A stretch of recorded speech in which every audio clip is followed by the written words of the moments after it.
अमीर बेटी का सौदा।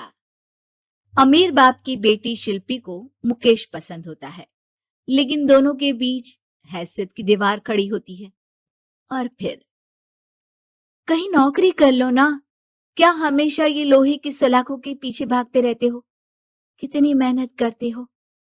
शिल्पी, नौकरी से कुछ नहीं होगा। तुम लोगों की हैसियत तक पहुंचना है तो अपना ही बिजनेस करना पड़ेगा, वरना तुम्हारे पापा किसी और से तुम्हारी शादी करवा देंगे। अच्छा, ऐसे किससे करवा देंगी? मैं तो तुमसे ही शादी करूंगी। बोल दिया तो बोल दिया, बस। मुकेश उस बेचारी को समझाता भी तो क्या।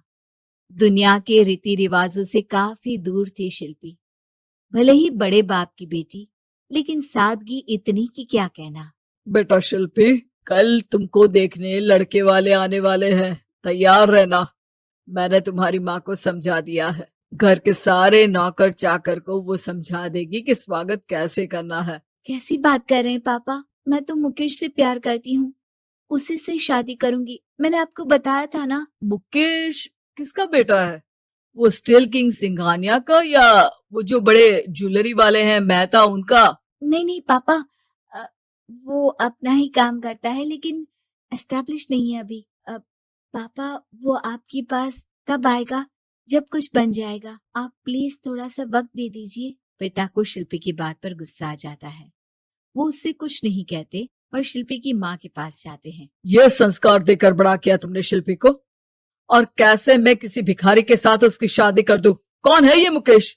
मैं जानती हूँ, बड़ा ही होनहार लड़का है। शिल्पी से बहुत प्यार करता है और शादी करना चाहता है। अरे ऐसे कैसे मैं किसी से भी अपनी बेटी की शादी कर दूं? कोई भी उठकर आए और कहे कि मैं शादी करना चाहता हूं तो मैं शादी कर दूं? कान खोल कर सुन लो, कल उसे अच्छे से तैयार कर देना, क्योंकि जो लड़का मैंने देखा है शिल्पी के लिए, वो करोड़पति घर का बेटा है, समझी?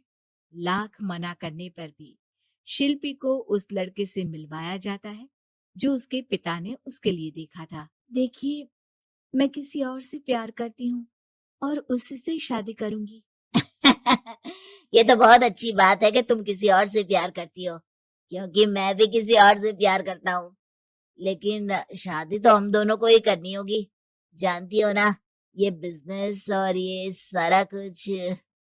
शिल्पी को समझ में नहीं आता कि वो क्या कह रहा है, लेकिन वो समझ जाती है कि वो लड़का भी किसी और से प्यार करता है। पिताजी, वो भी कह रहा था कि वो किसी और से प्यार करता है। हाँ तो करने दो ना, हमने तो नहीं रोका।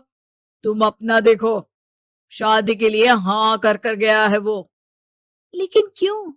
अरे वो और मैं दोनों ही एक दूसरे से प्यार नहीं करते, फिर शादी क्यों कर ले? पापा, एक बार सिर्फ मेरे कहने पर आप मुकेश से मिल ले। पिता शिल्पी के कहने पर फॉर्मेलिटी के लिए ही सही, लेकिन मुकेश को घर बुला लेते हैं। देखो, ज्यादा वक्त नहीं दे पाऊंगा। ये बताओ कि शादी के बाद कहाँ रखोगे उसे? 2 कमरे के मकान में? नहीं सर, मैंने 2 साल के बाद का सारा प्लान कर लिया है। मैंने आयरन इंडस्ट्री खड़ी करने के लिए पूरा ब्लूप्रिंट तैयार किया है।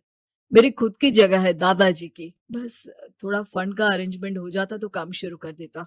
अच्छा, मतलब तुम यहाँ फंड रेज करने आए हो?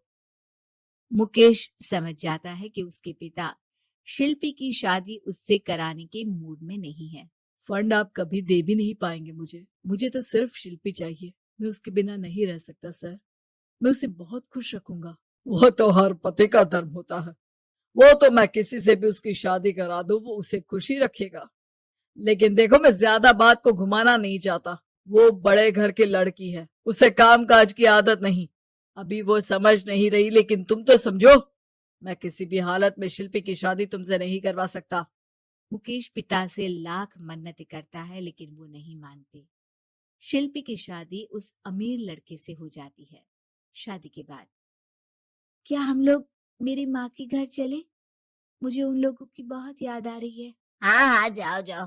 वैसे भी आज मैं अपनी गर्लफ्रेंड के साथ मसूरी जा रहा हूँ, तुम जा सकती हो। कैसी बात कर रहे हैं?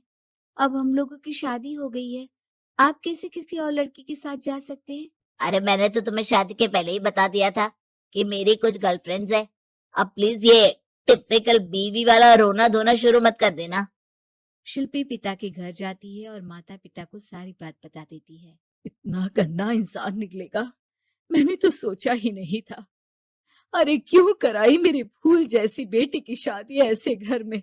और तो क्या हो गया, शुरू शुरू में हर घर में ऐसा होता है, धीरे धीरे ठीक हो जाएगा। और वैसे भी उन लोगों के साथ हम लोगों की एक बड़ी डील फाइनल हुई है, समझी। उन लोगों से रिश्ता बनाकर रखो, तभी पैसों की बारिश होगी।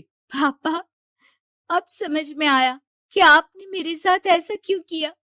मुकेश आपके सामने गिड़गिड़ा कर गया कि वो मुझे बहुत खुश रखेगा, लेकिन आपने मेरी शादी एक ऐसे लड़के से करा दी जो किसी और लड़की से प्यार करता है और शादी सिर्फ समझौते के लिए कर रहा है। पापा, मैं जा रही हूँ, लेकिन इस घर में कभी पैर भी नहीं रखूंगी। आपने मुझे सामान की तरह इस्तेमाल किया। माँ शिल्पी को बहुत रोकती है, लेकिन वो एक नहीं सुनती। कुछ समय बाद, शिल्पी, मुझे नहीं लग रहा कि अब हम दोनों के बीच ये शादी और रह पाएगी। मैं किसी और से शादी करना चाहता हूँ। वैसे तुम परेशान मत हो ना, तुम्हारे पापा के साथ हम लोगों की डील जो चल रही है ना, वो नहीं रुकेगी, क्योंकि तुम बहुत अच्छी लड़की हो। ठीक है, मैं जा रही हूँ, तलाक के पेपर में साइन करके। लेकिन एक शर्त है, मैं कहाँ गई ये बात मेरे पिता तक नहीं पहुंचनी चाहिए। शिल्पी घर छोड़कर चली जाती है। वो एक नौकरी करती है और अपना जीवन खुद संभालती है। लेकिन एक दिन, शिल्पी जी, आपसे मालिक मिलना चाहते हैं। अब मुझसे क्यों? शिल्पी मालिक के कमरे में जाती है, जहां सामने मुकेश होता है। अरे आप, आपको देखकर बहुत खुशी हुई, बहुत बड़े आदमी बन गए। थैंक्स, पर तुम्हें नौकरी करने की क्या जरूरत पड़ गई। मैंने तो सोचा भी नहीं था कि तुम मेरी शिल्पी होगी। तभी वहां शिल्पी के पिता आ जाते हैं। शिल्पी, तुम्हारे बारे में माँ से पता चला। घर चलो बेटा, मुझे माफ कर दो। मुकेश, मैं यहाँ अपनी कंपनी के काम के लिए आया हूँ। तुम्हारी कंपनी की डील अगर हमें नहीं मिली तो हम बर्बाद हो जाएंगे।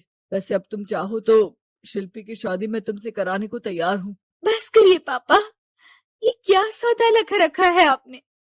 जिस कंपनी से आपकी डील हो, अपनी बेटी की शादी उसी के घर करा देते हैं।